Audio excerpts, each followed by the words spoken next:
పేపర్ని ఇలా పెట్టుకోవాలి. ఈ రెండు వైపులు పేజీ ఉండేది ఉండాలి. వీటిని ఇటువైపు మనం తిప్పుకుంటాం.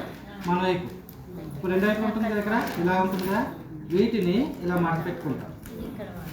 ఒకటి ఈ మడత, రెండో మడత, రెండు వచ్చిందా?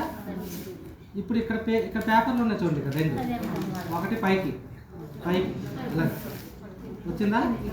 రెండోది ఇటు అంతే. ఇంకా దీన్ని ఇంకా డబుల్ మడత కూడా పెట్టుకోవచ్చు, వీలు ఉంటే నీట్గా చేసుకోవాలి డిజైన్ కోసం. ఇది కూడా డబుల్ మడత పెట్టుకోవచ్చు, మన ఇష్టం. సింగిల్ మడత అయినా డబుల్ మడత అయినా చేసుకోవచ్చు, మన ఇష్టం పెట్టుకుంటుంది. ఇది ఇలా వచ్చింది కదా. ఈ ఫోల్డింగ్ ఉండే వైపు ఇటు ఇటు ప్లాన్ చేసుకోండి.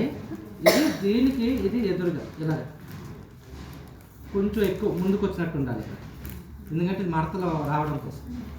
ఇది కూడా ఇటువైపు ఇలా పెట్టుకోండి, దీనికి మడతలో ఇలా పెట్టుకోండి లోపల. వచ్చిందా? ఈ మడత ఈ మడత ఇలా పెడితే మన దగ్గర మన చెఫ్ అంటాం కదా, వంటలు చేస్తారు, ఆయన పెట్టుకుని టోపీ టైప్లో వస్తుంది. ఇలా దీన్ని మనం నెహ్రూ టోపీ చేస్తున్నాం కాబట్టి దీన్ని ఇలా మడత పెట్టుకుంటాం అంతే.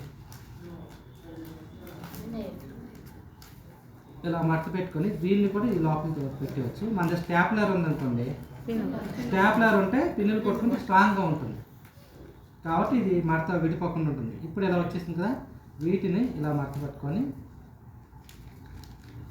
వచ్చేసింది. ఇప్పుడు తను పెట్టుకోవచ్చు.